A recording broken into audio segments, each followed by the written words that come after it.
this British captain, Captain Robert Jenkins, he's leading a merchant ship from England, and they go into Spanish waters.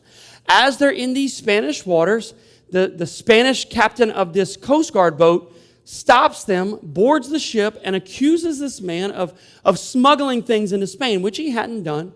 So the Spanish soldier pulls out his sword, slices off his ear, picks it up after he does it, hands it back to him and says, "Take this back to your king and let him know if he comes in my waters, I'll do the same to him." So the man, Mr. Jenkins, in hopes that he could maybe see the king one day, he grabs his ear, and in order to preserve it, he pickles his ear. And he goes back and he talks to the superiors, but they do nothing until 7 years later, where there's a man who hates Spain, and he's a politician, and he's like, "Hey, I've got to find a way that we can declare war." And he goes through the town and he finds this man who's walking around with his ear in a pickle jar, and he's like, "Hey, Mr. Jenkins, can you come before Parliament?" And Mr. Jenkins is like, "Yep, let's go." So him, Mr. Jenkins, and his ear, his pickle ear, they go up in Parliament, and he tells them what happened. And when he does, outrage ensues. Within a year, they're at war.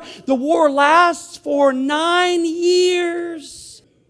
How many of us, that's exactly what we do in our relationships? You've been holding on to an insult or something that your spouse or your friend said 5 years ago. You walking around with your little pickle ear jar, just waiting for that right moment. And like when they say something, you, pow! Hey, instead of carrying the wound, maybe we can let it heal. We can speak life. That was probably weird. I just drank water out of that, wasn't I? I'm sorry, I didn't. Mike Tyson would have taken a sip. He just said, "That's wonderful." That's